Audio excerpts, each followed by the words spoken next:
Hey everyone, this is Priyanka and welcome back to my channel Priyanka study academy. और आज हम लोग वर्ल्ड हिस्ट्री से रिलेटेड पुनर्जागरण टॉपिक जो कि यूरोप में राष्ट्रवाद कक्षा 10 यानी एनसीईआरटी कक्षा 10 से रिलेटेड है, और उसी से हमने ये सारे क्वेश्चन बनाए हैं और आज हम लोग इसे कवर करते हैं, देखते हैं। क्वेश्चन नंबर 1 पे है, किस शहर को पुनर्जागरण के रेनेसां टॉपिक से हमने ये लिया है, किस शहर को पुनर्जागरण के जन्मस्थान के रूप में जाना जाता है? तो इसका आंसर होगा फ्लोरेंस नगर, इटली। 13वीं से 16वीं ईस्वी जो थी उसे हम पुनर्जागरण काल के रूप में जानते हैं, और जिसका की शुरुआत यानी जन्मस्थान फ्लोरेंस नगर, इटली से हुआ। और पुनर्जागरण शब्द का क्वेश्चन नंबर 2 पे है, पुनर्जागरण शब्द का अर्थ क्या होता है? पुनर्जागरण शब्द का अर्थ होता है पुनर्जन्म। पुनर्जागरण शब्द की उत्पत्ति क्वेश्चन नंबर 3, पुनर्जागरण शब्द की उत्पत्ति किस भाषा से हुई है? पुनर्जागरण शब्द की उत्पत्ति फ्रेंच भाषा से हुई है। क्वेश्चन नंबर 4, किसे पुनर्जागरण के प्रातःकालीन सितारे morning star of the renaissance के रूप में जाना जाता है? किसे पुनर्जागरण काल के प्रातःकालीन सितारे morning star of the renaissance के रूप में जाना जाता है? जोफ्री चौसर को हम पुनर्जागरण के प्रातःकालीन सितारे के रूप में जानते हैं। फिर हम यहाँ क्वेश्चन नंबर 5 देखेंगे। क्वेश्चन नंबर 5 है, पुनर्जागरण के स्थापत्यकारों ने किस शैली की प्रेरणा प्राप्त की थी? पुनर्जागरण के स्थापत्यकारों ने क्लासिक शैली से प्रेरणा ली थी।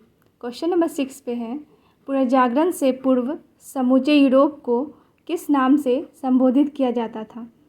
पुनर्जागरण से पूर्व समूचे यूरोप को क्रिसेंडम यानी कि ईसा का राज्य के नाम से संबोधित किया जाता था। क्वेश्चन नंबर 7, पुनर्जागरण के अग्रदूत किसे कहा जाता है? पुनर्जागरण के अग्रदूत दांते को कहा जाता है। दांते जो कि इतावली रचना कविता के जनक हैं, और इनकी एक प्रसिद्ध रचना है डिवाइन कॉमेडी। ये बहुत इम्पोर्टेंट पुस्तक है, आप लोग को याद कर लेना चाहिए क्योंकि डिफरेंट एग्ज़ाम्स में ये पूछे जा चुके हैं। ऐसे पूछेगा जैसे क्वेश्चन बना के डिवाइन कॉमेडी किसकी रचना है, तो आप लोग को बोलना होगा दांते की रचना है। और पुनर्जागरण के अग्रदूत भी इन्हें ही कहा जाता है। ये सारे जो क्वेश्चन है ये सिर्फ वर्ल्ड हिस्ट्री से रिलेटेड है, और हम उम्मीद करते हैं कि इसे आप लोग याद करेंगे।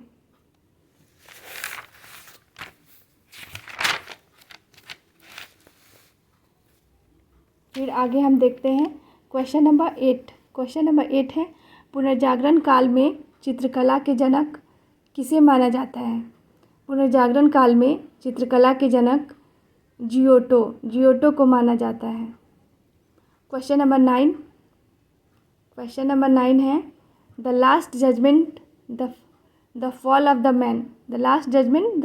मैन के चित्रकार कौन थे? मतलब माइकल एंजेलो जो है उन्होंने the last judgment of the fall of the man के चित्रकार हैं। फिर क्वेश्चन नंबर 10 है, मानवतावाद के संस्थापक कौन थे? मानवतावाद के संस्थापक पेट्रॉर्क थे, जो कि इटली के थे। पेट्रॉर्क। मेडोना चित्र के चित्रकार कौन थे? मेडोना चित्र के चित्रकार राफेल। ये काफ़ी फेमस पेंटिंग है। क्वेश्चन नंबर 11 में जो मेडोना चित्र के चित्रकार हैं ये राफेल है। ये बहुत सारे एग्ज़ाम्स में पूछे जा चुके हैं। The praise of the folly किसकी पुस्तक है? The praise of the folly Erasmus की पुस्तक है। इरास्मस हॉलैंड निवासी थे। The praise of the folly उन्हीं की पुस्तक है। क्वेश्चन नंबर 13 है, रोमियो एंड जूलियट किसकी प्रसिद्ध रचना है?